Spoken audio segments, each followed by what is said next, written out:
আমিন বলেন, যারা নিজেদের সালাত বিনয়ের সহিত নম্রতার সহিত খুশুখুদু ভাব নিয়া আল্লাহর ভয়ে আল্লাহকে রাজি খুশি করার জন্য সালাত আদায় করে, বলেন তো বাজান বিনয়ের সহিত নম্রতার সহিত আল্লাহর ভয়ে আল্লাহর ঘরে গিয়ে আল্লাহকে সিজদা দেওয়ার দরকার আছে না নাই?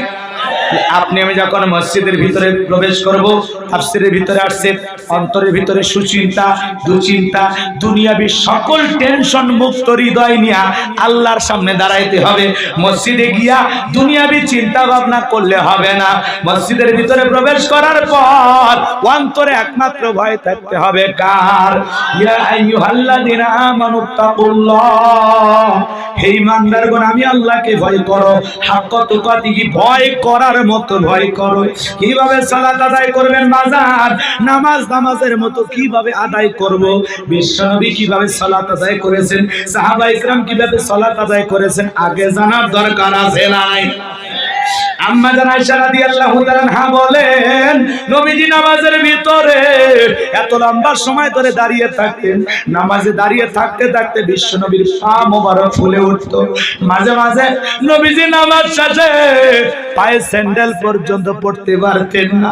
আম্মা জান আয়েশা ডেকে বলেন, নবীজি এত লম্বা সময় ধরে রুকু করতেন, সিজদা করতেন, মাঝে মাঝে মনে হয় নবী আর কোনোদিন সিজদা থেকে উঠবেন না। একদিন রাত্রি বেলায় দেখি বিছানা ভিজে গেছে। আম্মা জান আয়েশা বলেন, আমি মনে করি পানি পড়ে ভিজে গেছে, কিন্তু না, রাহমাতুল লিল আলামিন সিজদাতে এত কান্না করেছেন, কাঁদতে কাঁদতে পুরো বিছানাটা ভিজে গেছে। বিশ্বনবী যখন সিজদা থেকে মাথা উঠাইছেন, আম্মা জান আয়েশা ডেকে বলেন, নবী গো আপনি এত কান্না কেন করলেন, কি হয়েছে আপনার? বিশ্বনবী ডেকে বলে, আয়েশা আমি তো আমার জন্য কাঁদি নাই, আমি কাঁদি আমার গুনাহগার উম্মতের জন্য। আমি আল্লাহর কাছে কেঁদে কেঁদে বলি, আল্লাহ আমার একটা গুনাহগার উম্মতকে তুমি জাহান্নামের আগুনে জ্বালাইও না।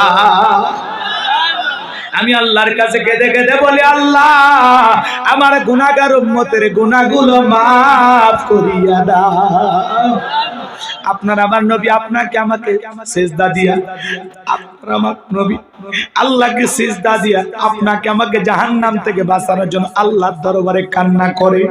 এ বাজান গো আমার, আপনার আমার গুনাহ মাফের আশায় আল্লাহর কাছে দোয়া করে। সেই নবীর জীবনে কোনো গুনাহ নাই, ৭০ বারে বেশি ইস্তেগফার পড়তেন। আপনার আমার জীবন তো গুনাহ দেয়া শেষ হয়ে গেছে, প্রতিদিন গুনাহ করি, তাকাইলেই গুনাহ করি, তাকাইলেই গুনাহ করি। এরপরে আমরা তওবা ইস্তেগফার করি না, কথা বলেন ঠিক কিনা? ভালো করে বোঝার চেষ্টা করেন বাজার। বিশ্বনবী সিজদাতে চোখের পানি ছেড়ে দিয়ে কেন কান্না করতেছে? কারণ হলো নবী নিজের চোখে জাহান্নাম দেখেছেন, ওই জাহান্নাম থেকে বাঁচানোর জন্য বিশ্বনবী চোখের পানি ছেড়ে দিয়া সিজদা দিয়া আল্লাহর দরবারে কান্না করে আপনার আমার জন্য দোয়া করে। তাহলে নিজেদেরকে জাহান্নাম থেকে বাঁচানোর জন্য আল্লাহর কাছে আপনার আমার কান্নাকাটি করার দরকার আছে না না? আল্লাহর কাছে সিজদা দিয়ে রাত্রি জাগরণ করে কাটতে হবে। ওয়াল্লাযীনা ইয়াবিতুনা লিরাব্বিহিম সুজদান ওয়া কিয়ামা। আমার আল্লাহ বলেন, যারা রাত্রি জাগরণ করে আমি আল্লাহকে সিজদা দেয়, আমি আল্লাহর জন্য দণ্ডায়মান থাকে, রাত্রি যখন 1টা 2টা পার হয়ে যাবে, ওই গভীর নিশীথে ওইটা ঠান্ডা পানিতে ওযু কইরা যায় নামাজটা বাইরা। আল্লাহর যে বান্দা নামাজ আদায় করতেছে, এটা দুনিয়ার কাউকে দেখানোর জন্য না, এই নামাজ একমাত্র আল্লাহকে পাওয়ার জন্য, কথা বলেন ঠিক কি না? রাত্রি জাগরণ করে আল্লাহকে সিজদা দিয়ে চোখের পানি ছেড়ে দিয়ে কাঁদবেন।